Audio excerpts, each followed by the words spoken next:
Hello, this is John Quesenberry. I'm running for state senate, and I thought I'd take a few minutes this evening to introduce myself to a lot of you, some of you that I haven't gotten around to meet, just tell you a little bit about my background and who I am. Um, I'm a country music fan, and one of my songs that I really like is an old Merle Haggard song that says, I take a lot of pride in who I am, and I'm a person just like most West Virginians. I come from a family who taught me about God, taught me about country, about our community. And I take a lot of pride in where I did come from. I was born in Stevens Clinic in Welch. It breaks my heart now that one of our areas in our district, McDowell County, only has one hospital left, and Wyoming County doesn't even have one. I was raised in Herndon, graduated there, and my dad, Matt Quesenberry, taught us about God, about country, about community, helping others. He and Coach Walter Nixon, 6 other men, built a little football field on a little single-A high school that was only big enough to fit one goalpost. But when my dad passed away, I was sitting in a restaurant called Roma's, used to be in Mullins.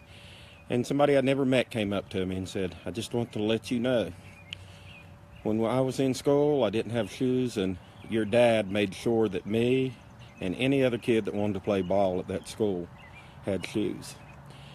We didn't have a lot, but we always had plenty. And I would wonder, Daddy's making money, why aren't we spending more? And I found out as I went through, it's because he was using money to make sure communities up on the mountains had volleyball nets, had horseshoes, lawn darts, badminton nets. He was making sure that the company he worked at, Eastern Coal, was giving back to the community, that they were buying the scoreboard that our local single-A high school couldn't buy. He was teaching us lessons that shaped me to this day. Do the best job you can. It doesn't matter if you're a ditch digger, you dig the best ditches you can. Put your shopping cart back where it goes. That's going to save somebody 10 or 20 steps that might need it. If everybody lets one person out, then the traffic's going to flow. All of these little lessons, be prepared, do your best, that he taught us from years of scouting. Scout leaves his camp better than he found it. Those are things that I take pride in because they shaped me just like they shaped many other people. One of the things that meant the most to me in my life, when my dad passed away, he had this old safe, big old safe. It took 2 or 3 people to lift, and we opened it. It wasn't full of money, but it was full of what was valuable to him. I looked inside, and there were a group of index cards, and when I read, it was my valedictorian speech from when I was in high school back in 1984. And I saw something else, a little plastic baggie, and that's what us kids argued over the most, is who got this, because inside were envelopes with love letters he had written to my mom when they were dating. So I learned from a man about responsibility. I had a mother who was a homemaker, but who worked her heart out. She was what I call the community moms. Those kids that we all know, the ones that are in trouble, or the ones that don't have anyone to look after them, that need that little extra hug. She was the one they would come and sit on her lap at a ball game. When my mom was in the hospital when I was in college before she passed away, my sister told me, she pulled her aside. We had one student who, because of his background and how he looked, he wasn't always treated the best. And while my mom was there, before she left this world, she wanted my sister to know, you make sure that boy graduates. You make sure he's got a shot. These are the kind of families we come from in southern West Virginia. And these are the values that make me take a lot of pride in being here in West Virginia. There's another song, Haggard saying, the roots of my raising run deep. And I believe, just like the Bible tells us, if you build your house on sand, it's going to sink. But if you build it on solid ground, if those roots run deep, you're going to be able to stand. I was fortunate enough to be involved in the teacher strike this year, and there were a lot of challenges, but we stood strong, we stood tall, and we stood together. And it wasn't just for ourselves.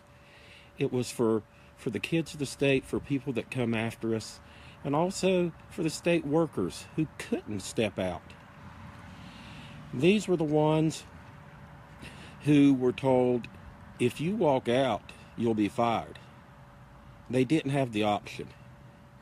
After the teacher strike was settled, we were all excited and walking back to our car, and a groundskeeper from the Capitol yelled and waved me over and said, I want to thank all of you people for what you did, because we got that 5% raise too. We're going to have them address our PEIA, and we couldn't do it for ourselves. We had no choice.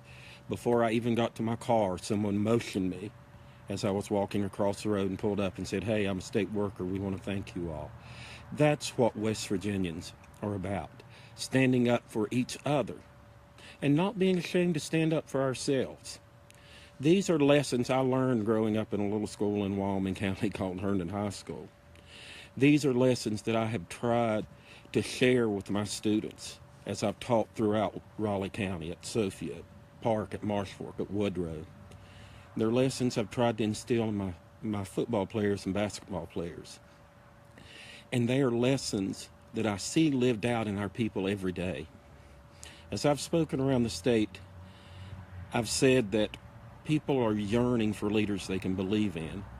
But even more important is we need leaders that believe in the people. I want you to know, whether I've met you, whether I've shaken your hand, whether I know your name or not, I have a passion for and believe in the people of Southern West Virginia. We're a strong state. We have provided more people to fight and defend this country per capita than any state in the Union.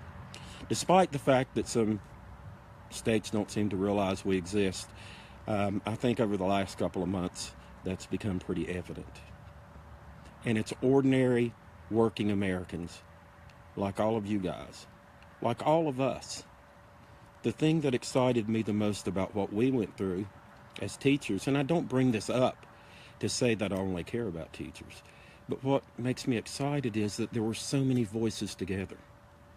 Superintendents, parents, kids, churches making sure kids were being fed when schools weren't in session. All of these different groups of just regular, everyday, working West Virginia people joining together to try to help each other out. And that's why I'm running for office. I love my state. I love the kids I've taught over the years. And I'm proud to be from West Virginia. I'm proud to have been born in McDowell County, to have been raised in Wyoming, and to have had the privilege to teach and coach so many kids and work with so many outstanding people in Raleigh County. And I would like the opportunity to fight and work for the West Virginia people here. My faith means a lot to me, and Jesus taught us we're to care for the least of these. And I'll tell you, in West Virginia, we are the least of these. And if I am fortunate enough to have your support and your vote and be your voice in Charleston, I can guarantee you, I will look out for the least of these. And let me mention a couple other things before I get off here. You know, our country is so divided in so many ways. One of the most divisive issues is race. And I'll tell you, I've taught kids and coached kids from every background possible. And I've had some of the best and have some of the worst from any background. But when those kids look at each other and treat each other with respect and work together, they can accomplish so much.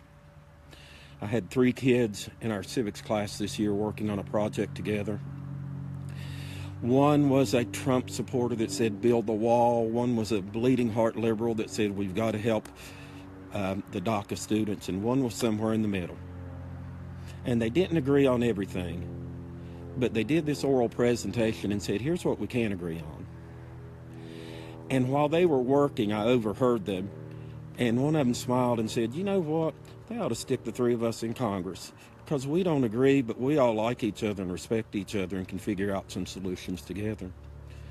Well, by golly, that's what West Virginians do. We pull up our shirt sleeves, we go to work, and we make whatever is given to us a better situation.